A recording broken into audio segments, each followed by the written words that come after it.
बिस्मिल्लाहिर्रहमानिर्रहीम। अस्सलाम वालेकुम नाज़रीन, मैं अहमद फ़वाद हूँ और आप मेरा यूट्यूब चैनल देख रहे हैं। नाज़रीन, बड़ी ख़बर और ब्रेकिंग न्यूज़ के साथ आज की व्लॉग में आपकी खिदमत में हाजिर हुआ हूँ। और बड़ी ब्रेकिंग न्यूज़ ये है कि वंस अगेन इमरान खान साहब को सुलह का जो पैगाम है वो भेजा गया है। और इस मरतबा एक नहीं, दो नहीं, बल्कि 3 ज़रियों से इमरान खान साहब तक ये जो पैगाम है वो पहुँचाया गया है। मामला क्या है, कुछ अहम तरीन तफसीलात हैं, एक्सक्लूसिवली आपके साथ में शेयर करूँगा। बल्कि इस वक्त तो सूरत हाल ये बन चुकी है इमरान खान के मुखालफिन की कि वो एक रोते हुए बच्चे की मिसाल है ना, कि जब वो हारने लग पड़ता है तो वो रोता है और कहता है जी कि मैं हार क्यों रहा हूँ। तो इस वक्त ये इनकी हालत हो चुकी है और ये इमरान खान साहब से रोते हुए ये कह रहे हैं कि इमरान खान आप हम पर दबाव क्यों डाल रहे हैं।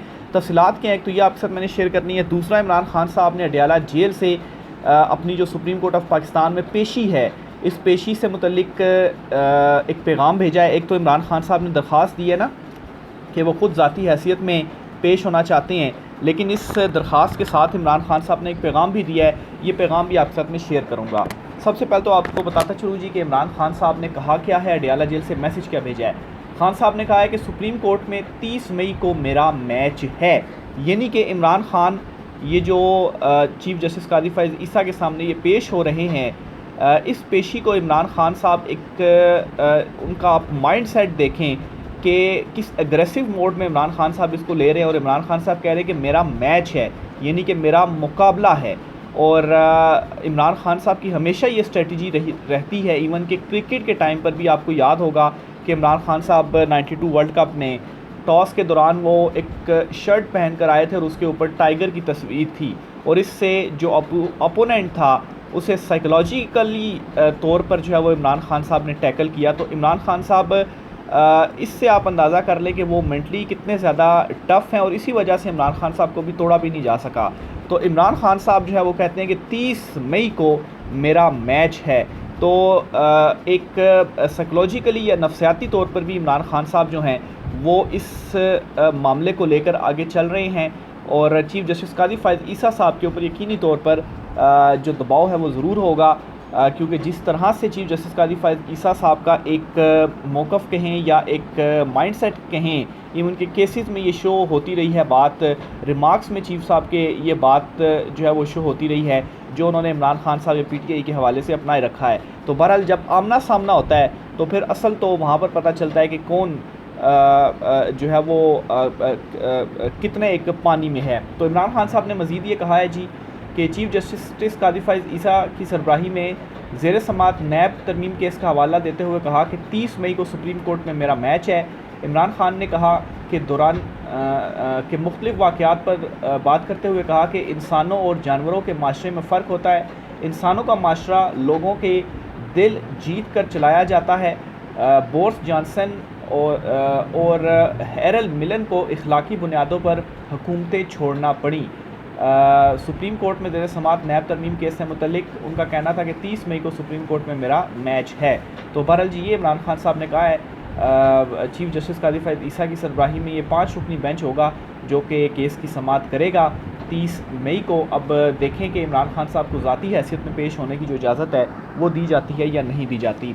वापस आते हैं इमरान खान साहब तक पैगाम पहुँचाने के हवाले से। तो 3 मुख्तलिफ़ ज़रियों से आप कहें इस मरतबा जो मैसेज है एक इनडायरेक्टली इमरान खान साहब तक पहुँचाया गया है। एक तो जो MQM के रहनुमा हैं डॉक्टर फ़ारूक सत्तार साहब, उन्होंने एक TV शो में ये क्लियरली कह दिया है कि अगर मामलात को बेहतर तरीके से चलाना है तो कैदी नंबर 804 जो है उसे मनाना पड़ेगा।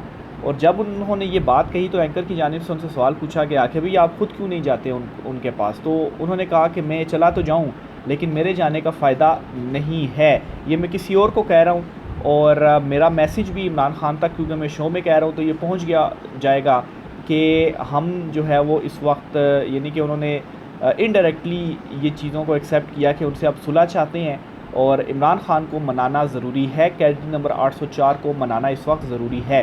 तो ये दोनों तरफ उनका जो पैगाम था वो उनकी जानिब से दिया गया। दूसरे नंबर पर नाज़रीन राना सनाउल्लाह एक मरतबा फिर से एक्सेप्ट भी करते हैं और मैसेज भी देते हैं खान साहब को। क्या देते हैं जी, उनका ये 25 सेकंड का वीडियो क्लिप है, ये मैं आपके सामने रखता हूँ, ये ज़रा गौर से सुनिएगा।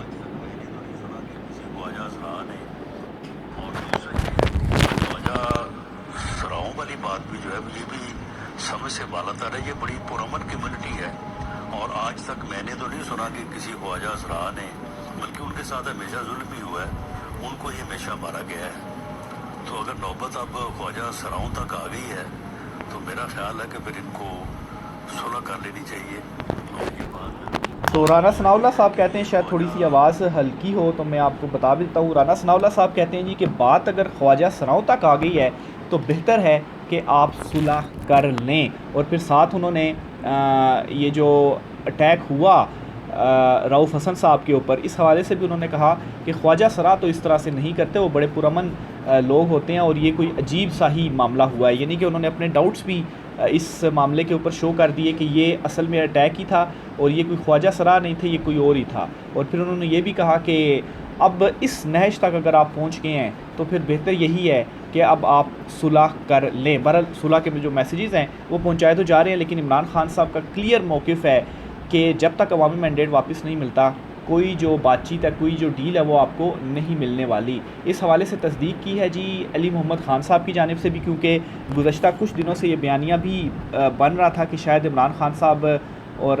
इस्टेब्लिशमेंट के दरमियान कोई डील होगी है। इसी वजह से देखें इमरान खान साहब को कुछ रिलीफ भी मिल रहे हैं, पीटीआई के लोग भी मंजर आम पर आ रहे हैं, परवेज़ इलाही साहब जो हैं वो भी रिहा हो चुके हैं। लेकिन ऐसी कोई बात नहीं है। अली मोहम्मद ख़ान साहब कहते हैं कि इमरान खान ने कह दिया बात सिर्फ मैंडेट वापसी और असीरान की रिहाई पर होगी, यानी कि मैंडेट वापस और जो पाकिस्तान तहरीक इंसाफ के लोगों को कैद किया गया है उनको रिहा, ये दो काम होंगे। उसके बाद जो बातचीत है वो होगी, लेकिन बातचीत भी ये होगी, ये नहीं होगी बातचीत कि हमें आप डील दे दें या हमें हमारे जो करप्शन के केसेस हैं वो माफ़ कर दें। तो इस तरह से नहीं बातचीत होगी, बात मुल्क के हवाले से होगी, माशी सूरत हाल के ऊपर होगी, और वो भी इन दो सूरतों, ये दो चीज़ें होंगी तो फिर बातचीत होगी।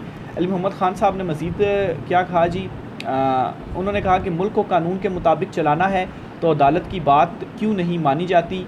अडयाला जेल है। अच्छा, उन्होंने मज़ीद कहा जी कि अपने लीडर से मिलना जुर्म है। मैं आज बानी पीटीआई इमरान खान से मिल चुका, तो क्या ये मुल्क को नुकसान पहुंचाना है।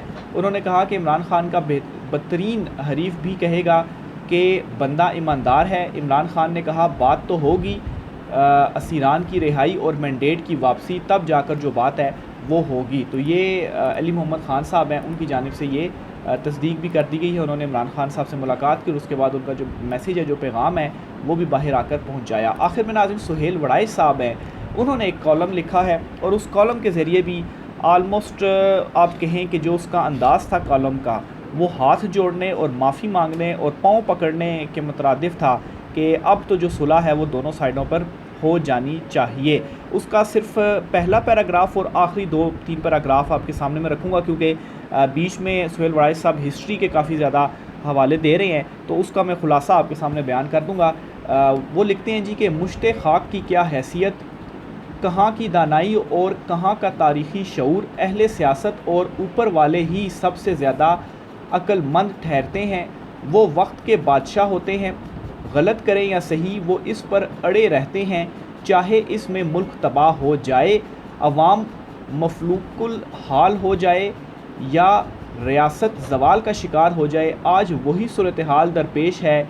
एक है कि वो गुस्से से लाल पीला है, इंतकाम लेना चाहता है, एक दूसरा है जो अपनी अना का असीर है, मकबूलियत के घोड़े पर सवार होकर सबको रोंदना चाहता है, और फिर ऊपर वाले हैं जो माफ़ी पर तैयार नहीं। नतीजा ये है कि ये सारे मिलकर मायूसी को जन्म दे रहे हैं और आगे का कोई रास्ता नज़र नहीं आ रहा। ये सब ज़िद्दी और अड़ियल हैं, इसीलिए सियासी बहरान हल होता नज़र नहीं आ रहा। तो साफ साफ जी इसके अंदर पैगाम है कि अब हमारी बस हो गई है, अब हमें माफ़ी दे दें और अब जो है वो सुलह कर लें और अब मामलात को जो है वो इकट्ठे मिलजुल कर आगे ले जाया जाए। लेकिन इमरान खान साहब का मैसेज अली मोहम्मद ख़ान की ज़ुबानी पहले आपको मैं बता चुका हूँ। आखिरी जो 3 पैराग्राफ हैं वो आपके सामने रखता हूँ जी, क्योंकि इसके बाद वो सारी हिस्ट्री के हवाले देते हैं बेनज़ीर भुट्टो और दीगर के, कि उनके टाइम पर ये हुआ, शहबाज़ के टाइम पर ये हुआ, फिर ये मामलात हुए, फिर वो मामलात हुए। मेन जो इसका पार्ट है उसके ऊपर मैं आता हूँ जी।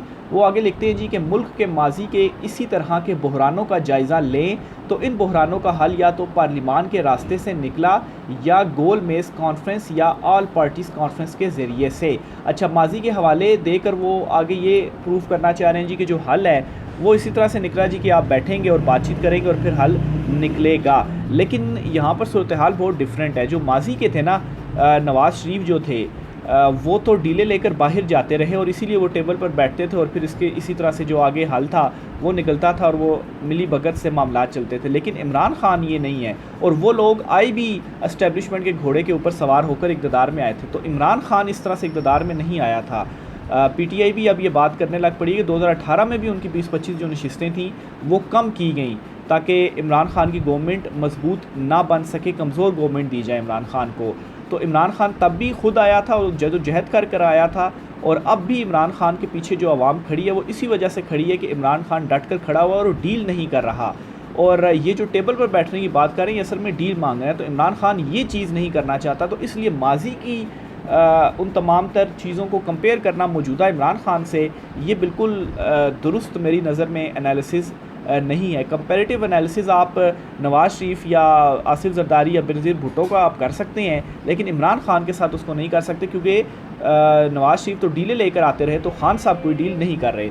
आगे वो लिखते हैं जी कि फ़िलहाल ऑल पार्टीज़ कॉन्फ्रेंस या गोल मेज़ कॉन्फ्रेंस का तो माहौल नहीं है, अलबत्ता पार्लिमान का रास्ता खुला है। मुस्लिम लीग नून के स्पीकर अयाज सादिक और तहरीक इंसाफ अपने पार्लिमानी लीडर उमर अयूब की हौसला अफजाई करें, वो सियासी मुफाहमत की राह पर चलें और कदम ब कदम ऐसे सियासी फार्मूले की तरफ बढ़ें जिससे हम एतमाद के बहरान से निकल सकें और कौमी मुफाहमत के अजीम शाहराह पर गामज़न हो सकें।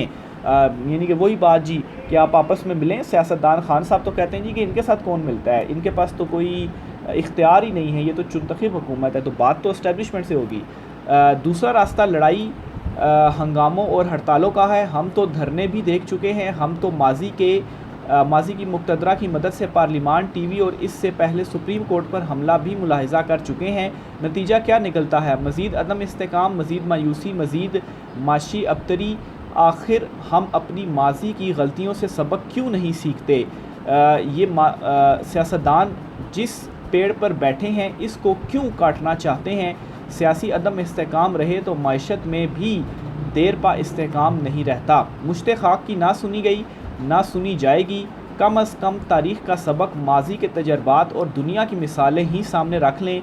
ये सारे अगर गांधी और जिन्ना की तरह अपने अपने मौक़िफ़ से लचक के लिए तैयार हो जाएं, अना और ज़िद के बजाय कौमी मफाद को जहन में रखें, तो कल ही उम्मीद की जोत जगाई जा सकती है। ए काश। तो ये जी सुहेल वड़ाई साहब लिखते हैं। अब यहाँ मसला ये है कि आप ये अगर कह रहे हैं कि ये जिन्होंने मैंडेट चोरी किया हुआ है उन्हें आप इक़्तिदार में रहने दें, तो इस तरह से तो फिर चीज़ें नहीं चल पाएंगी ना।